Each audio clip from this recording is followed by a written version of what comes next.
Media के सामने आए हैं और बहुत ज़्यादा हर्ट हैं, बहुत ज़्यादा दुखी हैं। फ्रेंडशिप के लिए जो आप आपने सालों से अपना इतना टाइम, इतना प्यार, इतना जज्बा, इतने इमोशंस इन्वेस्ट किए हैं, यू आर रियली हर्ट। हम ये जानना चाहेंगे शुरुआत से कि क्या हुआ। फर्स्ट ऑफ ऑल मैं आप सबको धन्यवाद करना चाहूँगी कि आप सब मेरे लिए आए, so thank you very much. So thing is, आज मैं आपके सामने इसलिए आई हूँ, शायद मैं आना नहीं चाहती थी, मैं बाहर ही नहीं आती अगर राखी की तरफ से मुझे धमकियाँ नहीं आती। ये लास्ट 3 मंथ से मेरे साथ चल रहा है, करीबन जून से चल रहा है। राखी मुझे हरास करती है, राखी चाहती है जो वो बोले वो मैं करूं, बट मैं किसी की कठपुतली नहीं हूँ। 19 तारीख की रात को राखी ने मुझे थ्रेट्स किए हैं। राखी का कहना है अगर मैं उसके खिलाफ एक बात भी करूंगी, किसी को जवाब भी दूंगी, या उसको ये डर है, कोई मुंबई में आए हैं उनके फ्रेंड, उनके एक्स हस्बैंड, तो उनका मुझे कॉल आएगा या मैं उनके साथ चली जाऊंगी, उनका वो डर था, उस वजह से उन्होंने मुझे थ्रेट्स किए हैं। और या वो उनके दिल में ही ये बात थी कि राशि को एक ना एक दिन थ्रेट्स करना ही है, उसको धमकी देनी ही है। तो उन्होंने मुझे इतनी गंदी धमकियां दिलाई है। रात के कुछ 1-1:30 बजे उन्होंने 19 तारीख को मुझे धमकी दी है। तो मैं आपको पढ़ के बताना चाहूंगी कि वो धमकी क्या है। और मैं ओशिवरा पुलिस स्टेशन जाके कंप्लेंट करके आई हूँ, राखी ने मुझे क्या धमकियां दी है।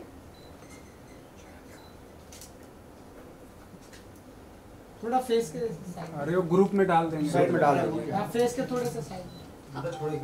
Subject: complaint against Rakhi Sawant for defaming me and causing threats to me of ruining my business by making false allegations. Sir, I, the above named, residing at the above mentioned address, would hereby like to lodge a complaint against Miss Rakhi Sawant for the reason mentioned hereafter. First, I state that since last few days, Miss Rakhi Sawant has been causing mental harassment to me by causing me threats that if I speak against her in media or if I take any legal actions against her, she will defame me and cause harm to my life by exposing me in media. Second, it may be noted that she has been spreading false rumors that I do illegal activities under the garb of my nail art studio business. She also has been defaming me by telling various people that I am into illegal acts. Third, it may be noted that she has been threatening me and falsely implicate me in case if I don't do whatever she tells me to do. In the aforementioned circumstances, I would like to bring to your notice that if anything happens to me personally or professionally, Miss Rakhi Sawant should be held responsible for the same. Kindly note this letter is for purpose of information to maintain records for further in case if I have to take any legal actions. Thanking you. Yours faithfully, Rajeshri More. So देखा आपने, अब मुझे राखी से इतना डर लगने लग गया है ना। एक टाइम पे हम दोस्त हुआ करते थे, इतनी अच्छी दोस्ती निभाई थी मैं उसके लिए एक पिलर बन के खड़ी थी। आप सब लोगों ने देखा है, पूरी जनता ने देखा है, उसका जब एक बुरा टाइम चल रहा था उसका पिलर सिर्फ और सिर्फ ये राशि मोरे थी। और आज उसी राशि मोरे को ये वो कह रही है कि अगर तुम मेरे खिलाफ कोई बात करती हो, अगर तुम मेरी बात किसी से भी शेयर करती हो जो उसकी पर्सनल चीजें हैं, हालांकि मेरा वो नेचर नहीं है कि मैं किसी की पर्सनल चीजें बाहर लेके आऊं, लेकिन होता है ना, जो चोर होता है उसे डर भी होता है। तो चोर इस तरीके से डर चुका है, इस वजह से उसने मुझे इस तरीके से धमकी दी है।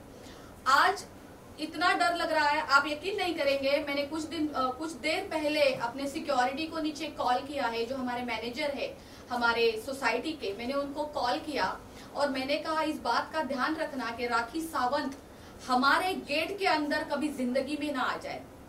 और वही राखी सावंत को मैं हाथ पकड़ के अंदर लेके आती थी।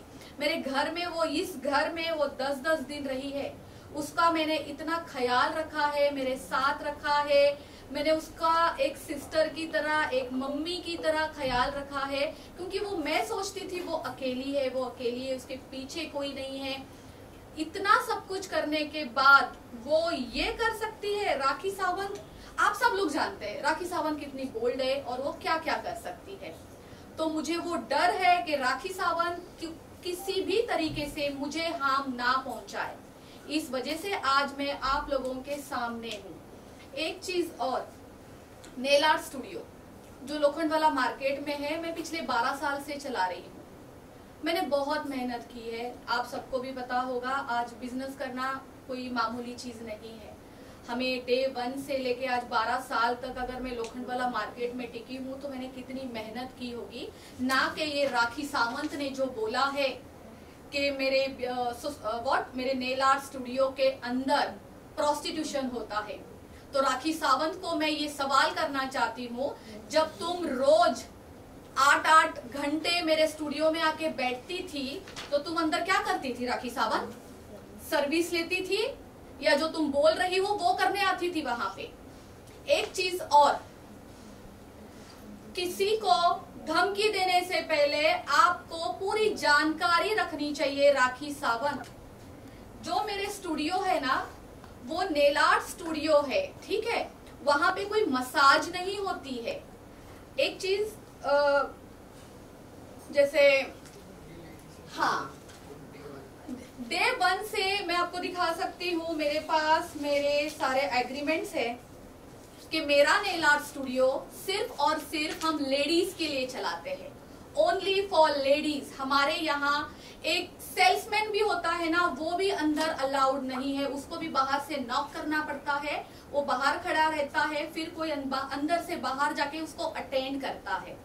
कोई एक आदमी तक अंदर नहीं आ सकता है। तो राखी सावंत मैडम जी, आप किसी को धमकियां देने से पहले थोड़ा उसके ऊपर जानकारी तो रखें कि आप बोल क्या रही है। आपको क्या लगता है आप बस ऐसे रातों रात धमकियां दे दोगी और सब कुछ खराब हो जाएगा, बर्बाद हो जाएगा, जैसा आपका नेचर है, जैसा आपने हमेशा किया है? आपको पता है किसी के ऊपर किस तरीके से एलिगेशन लगाने हैं, किसके ऊपर धमकी देनी है, किसको बर्बाद करना है, किसका कैरेक्टर खराब करना है, आप बहुत अच्छे से जानती है। आज मैं राखी सावंत की, जब इतने सालों से, मेरी और राखी की 8 साल से दोस्ती है, 8 साल से जब मैं राखी की दोस्त थी तब तो मैं बहुत अच्छी थी, तब तो मैं कोई ये प्रोस्टिट्यूशन वाले काम नहीं करती थी। और आज सडनली मैं ये सारी चीजें करती हूँ क्योंकि राखी सावंत से मैं अलग हो चुकी हूँ लास्ट 3 मंथ से। आप जो चाहे बोलेंगे, आपने पहले क्यों नहीं ये मुद्दा उठाया, क्यों नहीं उठाया, आज क्यों उठा रही हो? आपके पास प्रूफ क्या है राखी सावंत? मैं सबके सामने, पूरी जनता के सामने, पूरी मीडिया के सामने आपसे प्रूफ मांगती हूँ कि नेल आर्ट स्टूडियो में ऐसी कोई भी इनलीगल एक्टिविटीज होती है। आप प्लीज मुझे लाके प्रूफ दीजिए, वरना मैं भी आपके ऊपर झूठे एलिगेशन लगा सकती हूँ जैसे आप लगाती हो। लेकिन मैं आपको एक बात कहना चाहती हूँ, ये सब ना मेरे क्लास में नहीं है। हम किसी के लिए गलत बोले, हालांकि हमें बहुत कुछ किसी के बारे में पता होने के बावजूद भी हमारे ऐसे संस्कार नहीं है, हमारे ऐसे क्लास नहीं है कि हम किसी के प्रति कुछ 2 शब्द भी गलत बोले। राजश्री, इस चीज़ की शुरुआत कहाँ से हुई? क्योंकि लास्ट टाइम जब आप लोगों का दुबई में कुछ मैटर हुआ था तो राखी आपके साथ में, राखी ने सब कुछ सॉल्व कर लिया था और स्टारबक्स पे बुलाकर आप दोनों ने सारे मैटर को क्लोज करके एक दूसरे से सॉरी कहा था। फिर उसके बाद ऐसा क्या हुआ कि फिर एक बार आपको यहाँ पर हाजिर होना पड़ा? मैं दुबई से आई थी 4 तारीख को जी, और ये 5 तारीख की बात है। 5 तारीख की मॉर्निंग में फाल्गुनी, जो हमारी कॉमन फ्रेंड है, जो एडवोकेट फाल्गुनी है, उन्होंने हमारी कॉन्फ्रेंस करवाई राखी की, मेरी, और फाल्गुनी चाहती थी कि जो भी झगड़े हुए वो खत्म हो जाए। तो उस कॉन्फ्रेंस में मेरा और राखी का बहुत फाइट हो गया, बहुत झगड़े हो गए। हालांकि राखी क्या गंद बोल रही थी मैं आपको बताना नहीं चाहती, मेरे पास रिकॉर्डिंग है, ठीक है। देन उसके बाद राखी का मुझे 10 मिनट के बाद कॉल आता है, राशि तू मुझे बैक रोड पे मिल 10 मिनट के लिए, मैं तुझसे कुछ बात करना चाहती हूँ। मैंने कहा ठीक है। मैं जैसी थी मैं वैसी ही निकली थी। वो वीडियो आज भी अभी आप निकालो तो आपको पता चलेगा, मैंने ब्लू कलर की शर्ट पहनी थी, मेरे बाल भी ऐसे खुले थे, जैसे मैं यहाँ पे घर पे पड़ी हुई थी मैं वैसे ही निकल गई थी। मैं वहां पे जाके देखती हूँ तो इतनी सारी मीडिया है वहां पे, मतलब मेरे लिए तो शॉकिंग था सब कुछ। एंड वहां पे वाहिद जी भी थे, वहां पे फाल्गुनी लेट आई थी, वन ऑफ माय फ्रेंड वो भी वहां पे थे। तो वहां जाके मुझे पता चलता है ओ ये तो पैचअप है, और वो भी जो मुझसे जबरदस्ती करवाया जा रहा है। अगर आप वो वीडियोस निकालो तो उसमें आपको सीधा सीधा पता चलेगा कि मैं अपना मुंह भी नहीं खोल रही थी, मैं एकदम साइलेंट थी, मैं कह रही थी मुझे कुछ नहीं बोलना है। वो सब राखी का एक ड्रामा था लोगों को दिखाने के लिए, ताकि उसके लिए मैं कुछ ना बोलूं, आप तक, जनता तक उसकी कोई चीज बाहर ना आए, इस वजह से उसने ये किया था। और क्या दुबई में क्या हुआ था उसके बारे में बताना चाहेंगे? मुझे लगता है दुबई ट्रिप मेरी जिंदगी की सबसे बेस्ट ट्रिप थी। मेरी जिंदगी से एक टॉक्सिक रिलेशन निकल गया, राखी सावंत। मैंने इतनी हिम्मत की अपने जिंदगी से एक टॉक्सिक रिलेशन निकालने के लिए। अगर दुबई ना जाती तो शायद मुझ में इतनी हिम्मत भी ना आती। राखी सावंत ने मुझे कहा था कि उसका दुबई में क्लब ओपन हो रहा है, वो बहुत खुश थी, बहुत खुश थी। उसने मुझे कहा था कि तुम्हें तो आना ही पड़ेगा। I said okay. मैं तो इतनी खुश थी कि राखी की टिकट्स भी मैंने करवाई थी। हालांकि अगर उसका क्लब था तो उसको मेरी टिकट्स करनी चाहिए, ऐसा नहीं हुआ। मैंने राखी की टिकट्स करवाई। हम लोग यहाँ से दुबई जाते हैं, हमारा एक दिन बहुत अच्छा जाता है। हम 20 तारीख को यहाँ से जाते हैं, हमारा 21st यस हमारी बहुत अच्छे से जाती है। 22nd को हम यॉट में घूमते हैं, वो भी काफी अच्छा था। 23rd को ओपनिंग थी, वहां जाके मुझे पता चलता है कि ये क्लब राखी सावंत का नहीं है, उसको केवल और केवल ओपनिंग के लिए बुलाया था, वो एक रिबन कट करने के लिए बुलाया था, दैट्स इट। वो क्लब उसका नहीं था। एंड अचानक